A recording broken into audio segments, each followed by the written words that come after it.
حضرت عبداللہ بن مسعود رضی اللہ تعالیٰ فرماتے ہیں کہ تورات میں لکھا ہے کہ حق تعالیٰ شانو نے ان لوگوں کے لیے جن کے پہلو رات کو خوابگاہ یعنی بستر سے الگ ہو، خوابگاہوں سے دور رہتے ہیں، بستر سے دور رہتے ہیں، یعنی تہجد گزاروں کے لیے،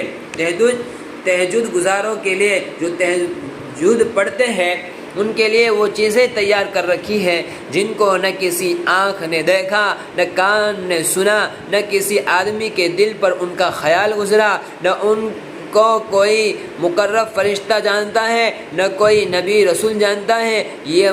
اور یہ مضمون قرآن پاک میں بھی گزرا۔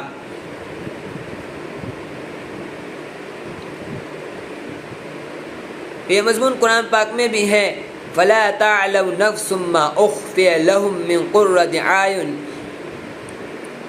کسی شخص کو خبر نہیں جو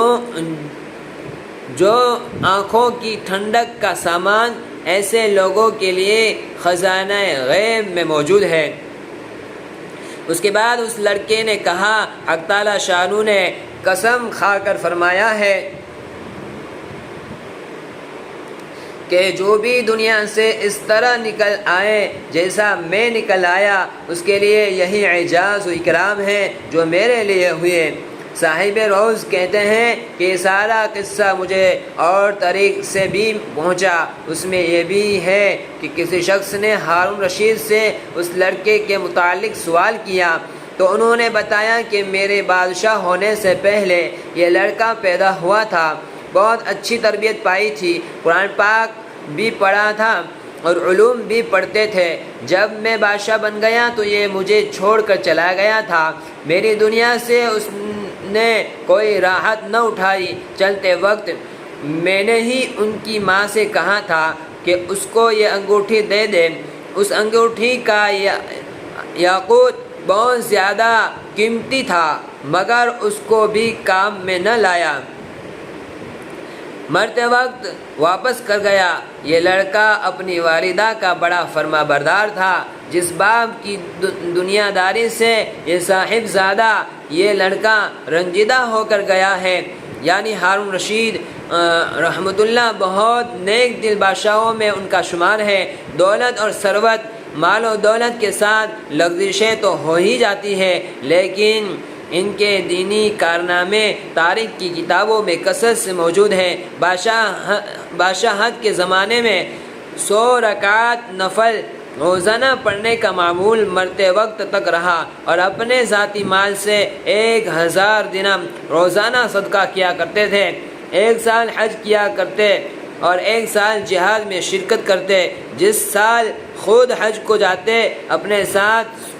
ساتھ 100 علماء کو مع ان کے بیٹوں کے حج کو لے کر جاتے، اور جس سال خود حج نہ کرتے 300 آدمیوں کو ان کے پورے خرچ اور سامان، لباس وغیرہ کے ساتھ حج کو بھیجا کرتے تھے، جن کو خرچ بھی بہت وسعت سے دیا جاتا اور لباس بھی عمدہ دیا جاتا۔ ویسے بھی عطایا کی بہت کثرت ان کے یہاں تھی، سوال کرنے والوں کے لیے، مانگنے والوں کے لیے بھی، اور بغیر سوال کیے ابتدا بھی علماء کا ان کی مجلس میں بہت اعزاز تھا اور ان سے بہت محبت کرتے تھے۔ ابو معاویہ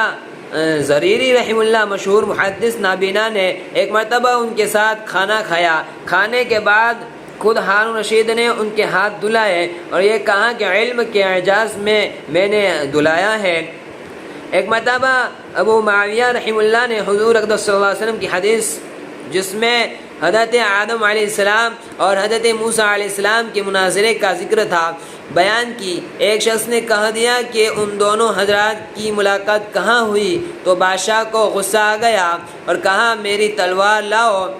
زندیق بددین حضور صلی اللہ علیہ وسلم کی حدیث پر اعتراض کرتا ہے، نصیحت کی باتوں پر بہت کثرت سے رونے والے تھے۔